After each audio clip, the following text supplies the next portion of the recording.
We taxpayers have paid billions to bail out AIG, the big insurance company, in part to make sure that they could pay claims filed by injured clients. But Chief Investigative Correspondent Brian Ross reports that some clients say they had to suffer, while AIG executives were treated to the high life. This is one of the country's most luxurious getaways, the St. Regis Monarch Beach Resort, Dana Point, California. Last year, the same insurance company that spent hundreds of thousands of dollars on an executive retreat here refused to buy a new artificial leg for this amputee. You have to ask a second time, a third time, a fourth time, and you're still not getting it. The same insurance company that pampered its executives at the St. Regis Spa tried to get away with shortchanging this paralyzed former nursery school teacher. It's been a battle and just a delaying action. The same insurance company that had enough money for private jets and million-dollar executive bonuses refused to believe that a truck driver caught in a gun battle in Iraq later had nightmares and post-traumatic stress. The insurance company is AIG, already infamous for its financial collapse, kept in business only because of billions and billions of dollars in taxpayers' money. Like many insurance companies, AIG has long been accused by consumer groups of trying to boost profits with a slow pay, deny and delay policy. But proving that without company records has been impossible. But now the records of one group of people insured by AIG have become available, providing a rare glimpse of how AIG treats the people it insures. The records, obtained by the Los Angeles Times and the nonprofit group ProPublica, involve some 30,000 claims filed by people working for American defense contractors overseas, 90% of them covered by AIG under a federally mandated program.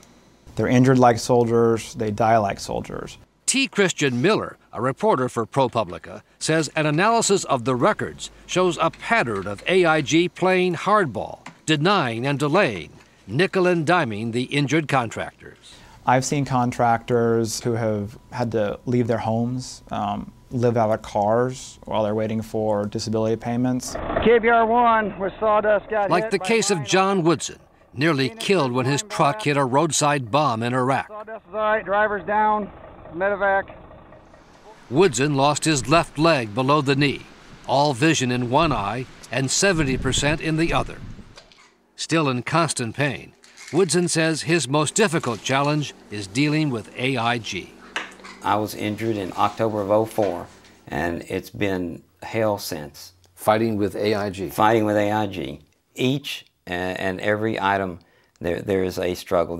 A long trail of correspondence and documents shows Woodson had to fight AIG over glasses for the one partially good eye, fight for a wheelchair, even fight to get a new plastic leg that fit with a new liner so it would not fall off. And they bought the cheapest thing that they could get away with. The new liner for John Woodson's artificial leg cost about $600, about as much as the California Spa's special massage and body butter package. They're getting their bonuses, they're getting paid, but they'll constantly fight in order to try to get you to give up. AIG refused to provide any of its executives to appear on 2020. In a statement, the insurance company said the vast majority of the claims are paid without dispute when the proper supporting medical evidence has been received. Yes, they pay for simple claims like a paper cut or something like that. But the more complicated the case and the more serious the injury, the more likely they are to fight it. And of course, those are the more expensive cases. The analysis of the claims found almost half, 43% of the serious cases are challenged by AIG. It took the lawyer for former Houston nursery school teacher Shaheen Khan, paralyzed in a road accident in Iraq, 3 years to get what she was due in disability payments from AIG. I mean, the judge finally ruled that they had only been paying her about a fifth of what they should have been paying. A fifth? About a fifth. The weekly amount in dispute was far less than the bar bill for AIG executives on retreat last year at the California resort. You'll have cases where a doctor hired by the carrier will say, this guy needs treatment, and they still won't give it to him. And so this individual will twist in the wind until a judge says, you've got to pay him. Particularly for those who have seen the horror of war and claim treatment for post-traumatic stress disorder. God help us all, Lord. AIG says it's a complicated process, but they even tried to turn down the KBR truck driver, whose evidence included the videotape he made of an insurgent attack on his convoy. I'm taking fire. 10-4, come Preston back. Wheeler watched as fellow drivers were murdered. They just killed him. They just killed him. Oh, my God. He took bullets in the chest and arm. Not much lamb getting shot. He says he still has nightmares and flashbacks. It's miserable all the time. What's in your head? What are you thinking? Iraq every day. You know, just everything's a replay constantly. But AIG said it did not believe Wheeler and tried to cut off his medical and disability benefits until he got a lawyer and went to court, where, after months of not giving him a penny, AIG agreed to reinstate his benefits. They just throw me out in the street, basically. And I'm sure it'll happen again. Somebody else. The first bullet out. In fact, one of the bullets from the attack is still lodged in Wheeler's underarm. But he says AIG won't even respond to his request for a CAT scan to see if he should have it removed. It's a foreign object and it don't belong in there. So it needs to come out. The estimated cost of removing the bullet would be a tiny fraction of the $165 million AIG paid in executive bonuses this year. It's in their interest to delay the payments, and it's in their interest to fight these payments as hard as they possibly can. The cases of the injured contractors have kept this Houston lawyer, Toby Cole, a busy man. Confined to a wheelchair himself since a high school accident, Cole says he has never seen one insurance company treat so many people so badly. It's definitely a pattern. And what is the pattern you see?